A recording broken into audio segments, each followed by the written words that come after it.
Hey, Coach, how you doing? Dick Cox. Good to see you, Dick. We're gonna have some fun this morning. Okay. That I was a college and high school coach for 27 years, so I know how these things can get boring and all. So we've got some different questions for you today. Okay. And Mr. Bill says hello too, so you can see about how serious we take this.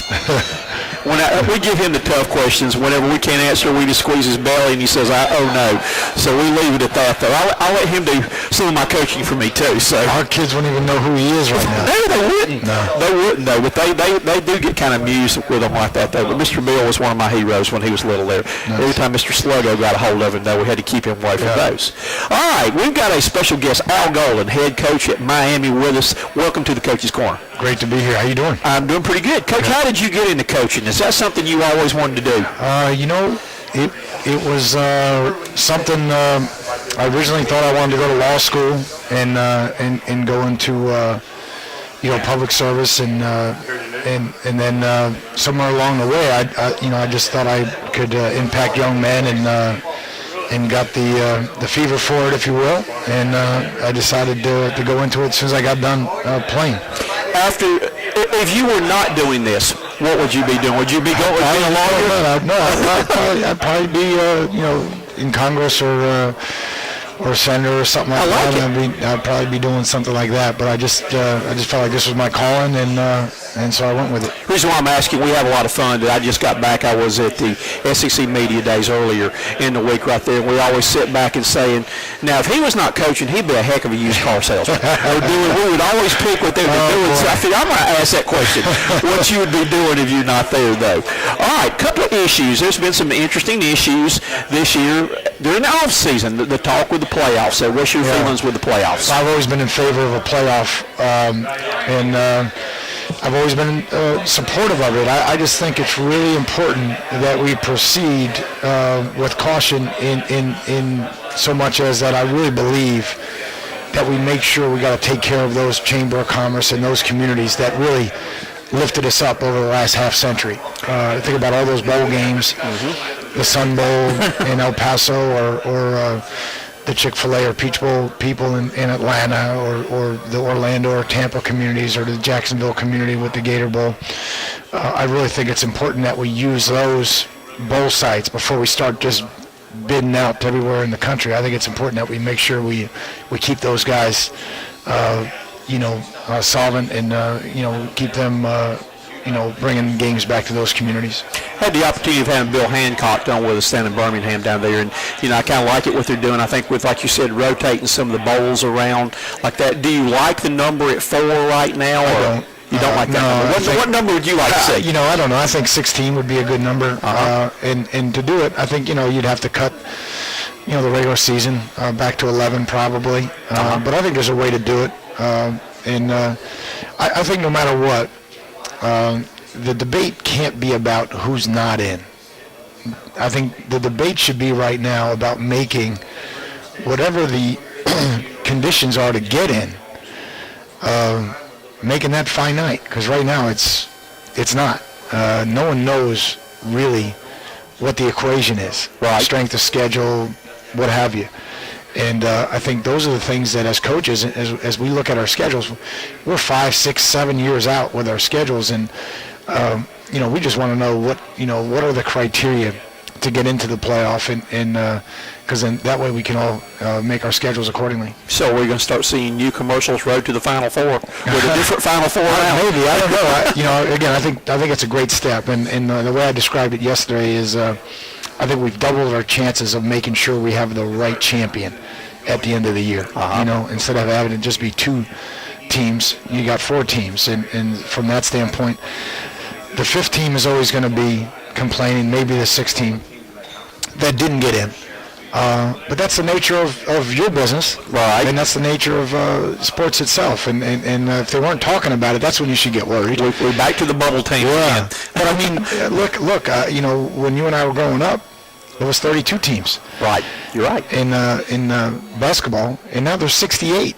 and yet still 69, 70, and 71 have something to say. Well, I even go back. I'll go back to the 16 teams in there where you had to be the conference champion to go, and nobody else went. And I can remember some times where, key injury in the tournament, South Carolina, where I'm a graduate from, their loss was like number 2 in the country. Their best player got injured in the semifinals. They get beat. They don't go. They're number 2 team in the country because they didn't win the championship. I didn't realize this, but somebody mentioned it the other day, how many good USC basketball teams there were during the UCLA run. But they didn't get a chance to go because it was only the conference champion. That's right. Yeah. It makes a big, huge difference there. All right, another issue, we've heard a lot of talk about the stipend. Yeah. What's your thoughts on that? Should players receive, a little extra money there? Because it's hard for them, what's impossible for them to have a part-time job during the season, even off-season. It's pretty much a year-round thing that they've got. Yeah, I've always been in favor of a stipend. I'm not really in favor of unionization, although I am in favor of making sure that we give our young people a voice, number one, and number two, that we are advancing the safety of the game and making sure that we're following the right protocols for concussions, if you will, and the safety of the game. I think is really important. But I've always been in favor of a stipend. I think it's really look at it. It costs $60,000 a year to go to the University of Miami, and so. Now the young man is he's part of the campus community there, and everybody's going to get a pizza, everybody's going to get a burger or whatever, and I think it's really important for their quality of life, let alone the basics. Right. But also for them to enjoy that experience, and I've always been in favor of a stipend. I'm a product of this system. And got a great education, undergraduate paid for because of this system. Actually got my graduate paid for because I was a graduate assistant, so I got my graduate degree paid for too. So I can't say enough that we value education. It's big compensation in itself, education for young people.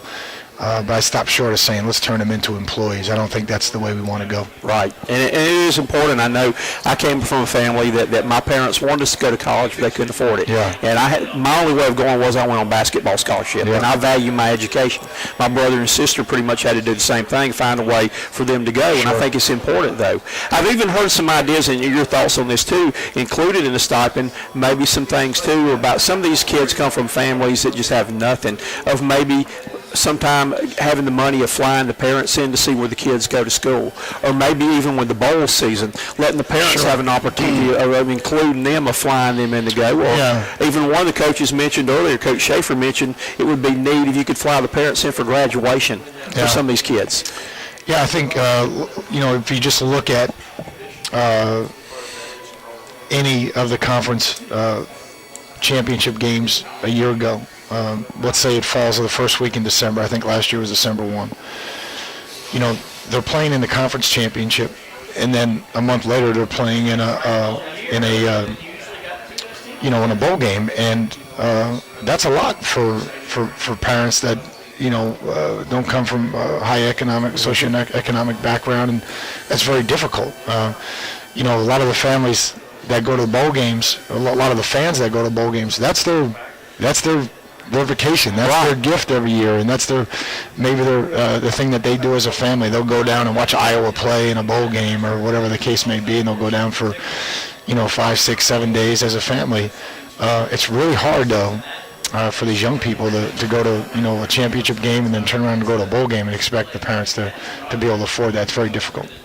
I'm a 6'5" senior high school player in Miami, Florida. Tell me why I should come to the University of Miami. Well, it's the number one school in the state of Florida. It's a top 40 education. We played for and won the most national championships in the last 30 years. We've had the most first rounders since 2000. It's incredible culture, diverse. You're 2 miles from Biscayne Bay. You got the South Beach. You got the Keys just south of you, 60 miles south of you. I mean, it's one of the truly experiences in college football, and from that standpoint, it's one of the most diverse because generally you get either an urban campus or a college town. And at the University of Miami, we get a little bit of both, which is extraordinary. What do I sign? I'll go ahead and ink right now. Yeah. I'll verbally commit, and we'll sign from there. All right, let's talk a little bit about your team, strength of your team this year. Yeah. Tell us a little bit about what you've got coming back this year. Well, let's look on the offensive side first. We have the best depth that we've had since we've been there on offense. Our receivers, we're 6 or 7 deep there. Of guys that can go in the game and not have a lot of drop-off. Starting with Stacy Cole, Philip Dorsett, Herb Waters, Malcolm Lewis, Rayshawn Scott, and then Damari Jones, Tyree Brady, those guys coming in. So that's a group that I'm excited about. Number one. Number two, tight end. We're going to have 3 that play interchangeably in Clive Walford, who's a Mackey candidate, and Stan Dobart and Bo Sandlin. So we're excited about that group.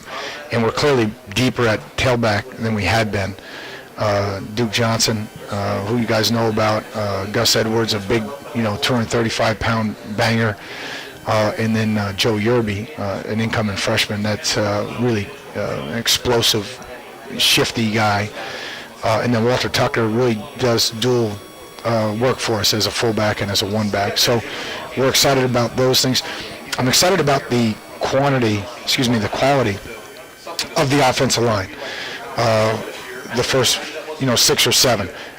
Now the 2 deep is going to have to be finished off by some kids that step up and get ready to be number 2s. But I'm really excited about our starters, most particularly our left tackle Eric Flowers. I think he's as good as anybody in the game. So on the defensive side, we have more depth on the defensive line than we've had since we've been there, and really excited about the emergence of Chicolo and Kamala, and obviously Chad Thomas, A.J. Moten, and Mike White getting on campus has helped that. Denzel Perryman, runs the unit from the middle there, and then our secondary, everybody's back in our secondary, which is nice. And we finally got some nice depth there and some competition, so I'm excited about that. I had Perriman on yesterday. I really like him. Yeah, he's a sharp kid. He's a sharp kid he is, though. That he was talking a little bit about continuing the tradition of the linebackers at the U down there. And I told him, John Beeson that played with the Panthers, that we did a lot of work with. The Panthers actually will be in Spartanburg, where I'm from, this coming week for training camp. So I lunch with them every day down there. But John Beeson was actually one of the people that worked on our show. And kind of reminds me a little bit of him, the way he talks and like that. I think he's going to have a big year for you. Yeah, I could see that. John, they're about the same height. John is, put together. Denzel came to us at about 205, 206 pounds, and he's 245 now, and strong, and had a really good year, and he's smart. Loves the game, physical player. So I'm excited for Denzel. Any concerns going into this season? Well, the overall depth at the offensive line, we need to stay healthy there. We're going to determine here pretty quickly who our quarterback is in training camp. Ryan Williams suffered an injury in the spring, so he's most likely out for the first part of the season. Jake Heaps is a transfer that we got from Kansas who started 30 games and is a graduate, and so he's a young man that fits our system. Kevin Olson is a redshirt freshman, who obviously Greg is you guys do a lot of work with Greg, but Kevin is matured a lot this summer, so we're excited about him. And then we have 2 young kids in Kaya and Rozier that are coming in and competing, and we'll sort it out here in the next couple of weeks. What do you like best about coaching at Miami? Well, I think the thing I like best is being a part of the standard and the tradition of the University of Miami, and that culture, that work ethic, being around great players, being around guys who love the game. I think those are the things that drive me to work every day, and you're at a place where when you get it right, you have a chance to be as good as anybody in the country. And right now we're fighting our tails off to come out of everything that we struggled with the last couple of years with the NCAA and move forward and get it right. So that part of it's fun. And I know it's got to be good because you don't hear people talking about the negative things anymore. You've weathered that storm, and they're talking about the positive direction you're going in. I know that's got to be a good feeling. It is, and I think for us, we've gone from being on our heels and being on the defense, for the better part of 3 years, and certainly 3 of these in a row where you're just sitting there just answering question after question after question about something you had no control over, to now being back on the attack. And I think what we're seeing from the young people that we're recruiting now is all they know is, hey, look, we're getting a $350 million improvement to our stadium. We just moved into a $20 million football facility. We just spent $7 million renovating our fields and putting in a field turf. We're doing $3 million on a training table. We're getting a $150 million medical facility put up just across from our practice facility, which is going to house our sports medicine department. So there's so many good things happening right now at the University of Miami, and we're excited to be on the attack now as opposed to sitting back and taking punches. All right, I'm going to put you back on the attack right now. When I coached, I was the best dressed coach. For 2 or 3 years, got that voted. How tempting is it to want to put that shirt and tie in the closet and say, man, it's going to be hot and humid today, and go out and wear a shirt like that on game day? I didn't really think about it. It's just something that I've gone with and I've stuck with it now. So it's not something I think about a lot, and hopefully I get to wear the same tie the whole season, because I don't change it when we're winning. So hopefully. I know that is. A buddy of mine used to wear a Don Nelson fish tie when he coached basketball all the time. I said, don't take that tie off, though. But I know how coaches can be on that, though. But I said, man, he's got to be burning up. He's got to be hot down there with that, though. It's not too bad. We're used to it. All right, I'm going to throw one more out at you here. When you get to be my age, you start thinking about bucket lists. All right, what have you got on your bucket list? Is something you want to accomplish or do in your lifetime? Something, out there on I've heard all kind of things today. But what have you got on your bucket list? St. Andrews was certainly, on that bucket list. And so I'm taking my father there next Memorial Day week. And that should be fun. So St. Andrews is on that bucket list. I would say, Italy, being able to see, Tuscany and Lake Como and places like that, I think would be. I probably have a lot of things on my bucket list. So I crossed them off, though. I had a cigar with Marvin Shanken last year, which was fun. So that was great. And I did play Pebble Beach about a decade ago, which was definitely on that bucket list. I'm sure, going to the wine country in Sonoma and Napa and that, I'm sure that would be on that bucket list. So I'm too young. Not getting to play today.